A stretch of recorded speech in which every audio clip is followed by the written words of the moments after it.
गुरुजी के जो नई अंकल हैं, किशोरी अंकल, उनके सत्संग के बारे में बात करते हैं, बिकॉज ये भी वो पुराने सत्संग है। विद पैसेज ऑफ टाइम ये शायद ओब्लिवियन में जा रहे हैं, लोग इनको भूलते जा रहे हैं। तो वो सत्संग शेयर कर रहा हूँ जो गुरुजी के सामने ही उन्होंने सुनाए थे और गुरुजी बड़े खुश हुए थे सुन के। जिनको उनके बारे में नहीं पता, अंकल के बारे में, he had a flourishing business parlour, उनका जलंधर में था।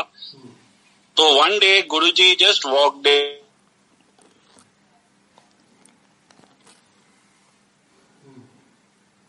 इन। गुरुजी को उन्होंने वेट करा दिया कि जी आप बैठो, मैं किसी और के बाल काट रहा हूँ या व्हाटएवर जो भी कर रहे थे।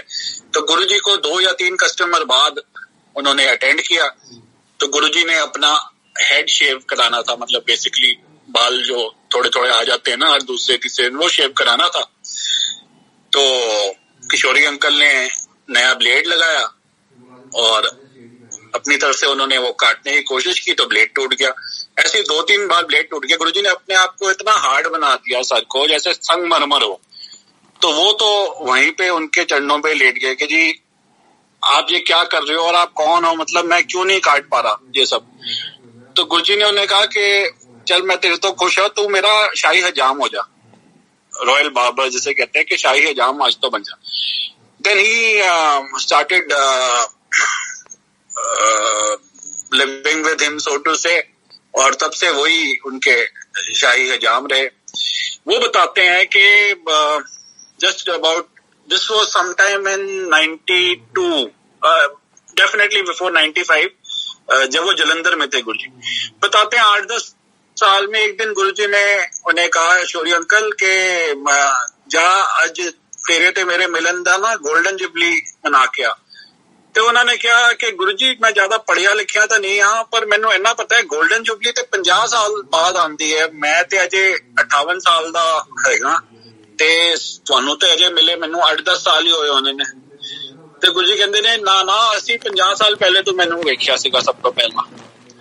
तो उन्हें कहा जी गुरुजी वो किदा हो सकता है, मैं ते 8 साल दा रहा होना वा 50 साल पहला। गुरुजी कहंदे आहो ताई तू मैनू वेखिया सीगा। तो गुरुजी ने उनसे पूछा तू एक दिन स्कूलों घर जा रहा सीगा, तू उत्ते आसमान विच कुछ वेखिया सीगा, की वेखिया सीगा दस मैनू। वो कहंदे ने गुरुजी बचपन दी गल्लां हुंदियां, छड्डो उस वेले ते बंदा परियां विच भी बिलीव करदा है, की गल करनी कह फिर भी तू दस ते सही। गुरुजी कहंदे ने कि की वेखिया सीगा। कहंदे गुरुजी मैं ना आसमान विच एक रथ जांदा वेखिया सीगा।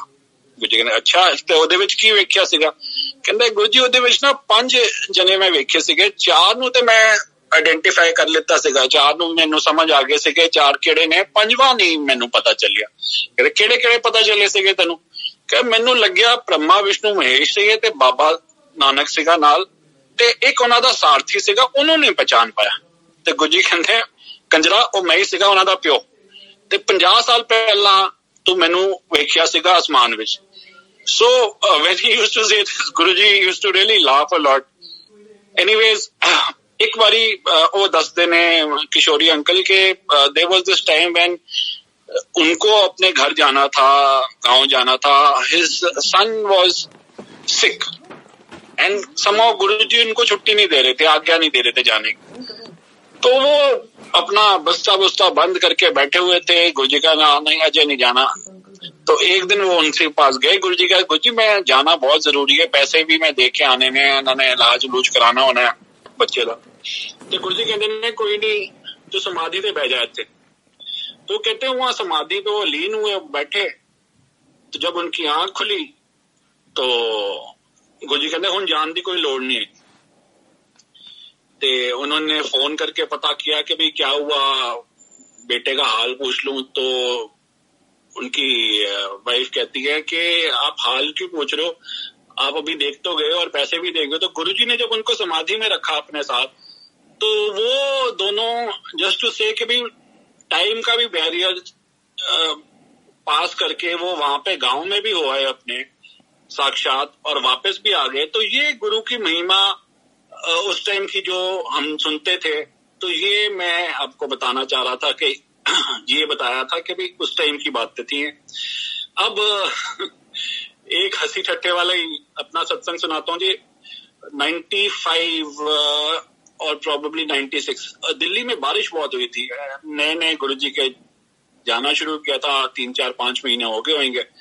और उस साल बारिश इतनी हुई थी कि वाटर लॉगिंग वगैरह हर जगह थी। But if you guys know, अगर आप कोई दिल्ली से हो तो आपको पता होगा कि सैनिक फार्म एक ऐसी जगह है जो विच वॉज नेवर प्लान्ड, और वहां पे ना बीच में लो लाइंग एरियाज ऐसे हैं। At least I can remember one stretch of almost करीब 600-700 फीट का वाइल गोइंग टू मेरा एक दोस्त रहा करता था वहां। तो एक रात को we had to go to his house for a party, and उस लाइटिंग इतनी होती नहीं थी सैनिक फार्म में उन दिनों में, स्ट्रीट लाइटिंग, एंड विजिबिलिटी तो पुअर थी। To make matters worse, there was this stretch of low lying area of about 600-700 foot when you go to from Anupam Garden. और जिसको नहीं पता होता उसको प्रॉब्लम ही होती है आइडेंटिफाई करने के लिए वो एरिया। तो बारिश के चक्कर में वहां पे 2-2, 2.5, 3-3 फुट पानी हो गया था। And I remember I used to have Maruti Omni at that point of time. तो मारुति वैन जिसे कहते हैं। तो I was there with my wife, and on the way one of my friends had called me up कि भाई I will join you guys over there only. तो उसकी wife को we picked her on the way from Rajendra Nagar. So it so happened now there were 3 of us, and incidentally his wife was pregnant in her last trimester. तो 8-8:15 का time था, बियाबान इलाका था, सैनिक farm. तो हम उस पडल में वो जो एक स्ट्रेच है 600-800 फुट वाला जो बता रहा था, उसके बीच में जाके गाड़ी स्पटर करके बंद हो गई, मतलब कार्बोरेटर में पानी चले गया। अब आपको पता है कार्बोरेटर में पानी चले जाए तो उसके बाद मैं दे सेल्फ पे सेल्फ दे जा रहा था, लेकिन गाड़ी चल नहीं रही थी, गाड़ी was not coming to life. और आपको पता ही है कि एक बार कार्बोरेटर में अगर पानी चले जाए तो वो जब तक सूखता नहीं है तब तक उस आया ना जाए गाड़ी नहीं चलती। तो ऐसे में अंधेरा भी था, ऊपर से ये भी प्रॉब्लम थी कि एक मेरे साथ लेडी ऐसी है which was I mean she deliver any time, so to say, if it were to be a premature baby or whatever the case might have been. So I was a bit paranoid, डर सा लगा हुआ था कि रात का time है और लोग भी कोई नजर नहीं आ रहे थे। तो मैंने गुरुजी को याद किया, गुरुजी का नाम लिया, और क्या देखता हूँ कि आधा ही सेल्फ मारा था एंड वैन चल पड़ी। We went for the party, had a nice time, came back. The next day when I went to गुरुजी, तो गुरुजी ने हंसते हुए भी और डांटते हुए भी दोनों एक साथ मुझे कहा, वो कितने गुरु ਨੂੰ याद करता है, कल तो गुरु ने नाली में सड़ देता सेगा। आई मीन नाली इन द सेंस के it was like a drain only, के भी 2.5-3 फुट पानी था उसके अंदर। तो फिर गुरुजी ने कहा, आजकल घरों चलन तो पहला ना वेख के चल रहे the way is नाली में so fun. I mean, neither could I laugh or I'd not do any laugh. Anyway, अब आपको बताए एक और अपना छोटा सा सत्संग करता हूँ जयपुर का। दिल्ली से जयपुर जा रहा था मैं। मेरा फार्मास्यूटिकल्स का बिजनेस है, बेसिकली टेंडर बिजनेस था उस टाइम पे, टू फिल गवर्नमेंट टेंडर्स। तो there was a tender, if my memory serves me right, in Jaipur, Rajasthan health services का था, एंड प्रॉब्ली मिस इन्फॉर्म कि there was this train called Pink City Express.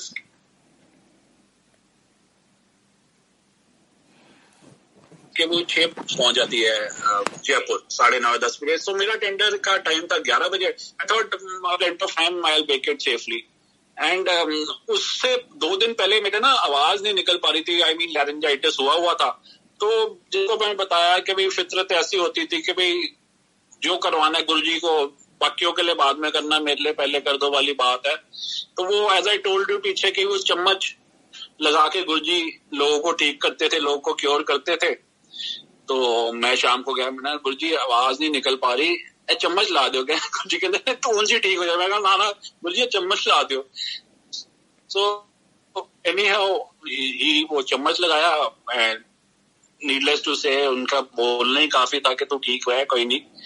So the next day when I was to board the train, I boarded the train and जब मैं train बैठ गया था तब मुझे पता चला कि 11 बजे तो वो पहुंचती है पिंक सिटी एक्सप्रेस.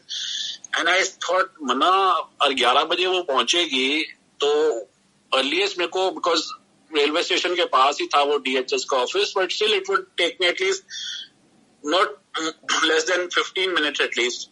तो there is no point because you see हमारी इस लाइन के अंदर ना डिस्ट्रीब्यूटर्स की क्लिक इतनी होती है कि वो दे लुक फॉर अपॉर्चुनिटीज के किसी तरह किसी को डिस्क्वालीफाई करें because there will be less of competition. And I being an outsider I was quite sure that if I reach there late, अगर मैं देर से पहुंचूं तो मेरा टेंडर एक्सेप्ट ही नहीं होएगा. 10:40 पे गाड़ी एक जगह, ट्रेन एक जगह रुकी तो आबदार जो बेसिकली सर्व करते हैं रिफ्रेशमेंट, तो वो सौंफ लेके घूम रहा था वो टिप के लिए. तो मैंने उससे पूछा कि जयपुर आ गए? कहते जी क्या टाइम हुआ है? मैंने कहा 10:40. कहते नहीं जी 11 बजे से पहले नहीं आता. तो मैंने पर्दा हटाया ट्रेन की तो देखा कि हम जयपुर जंक्शन में पहुंचे हुए हैं, स्टेशन पे थे. So I just basically rushed and I remember 11 बजने में 2 मिनट थे मैंने put the tender in the tender box. So और 11 बजे वो सील हो गया था. तो जब मैं घर गया, अगले दिन वापस आया, उसी दिन वापस आया, तो अगले दिन गुरुजी के पास जब गए तो गुरुजी ने कहा वो की गल है करो पता नहीं करके चल दे, तेरे चक्कर विच मैनू ट्रेन दौड़ानी पड़ गई. मतलब इट इज अनहर्ड कि भी कोई ट्रेन इंडिया में बिफोर टाइम पहुंचे, जस्ट क्योंकि मैं रस्ते भर उनको गुरुजी को याद कर रहा था कि गुरुजी मेरा तो आज आना वेस्ट हो जाएगा अगर मेरा टेंडर नहीं डला. तो गुरुजी ने इस कच्चे पक्के भगत की बात रखी और ट्रेन 20 मिनट जल्दी जयपुर पहुंचाई. तो ये था जी मेरा आज का दूसरा सत्संग. कल बात करेंगे अपनी first life, second life, third life और द नेक्स्ट 2-3 डेज.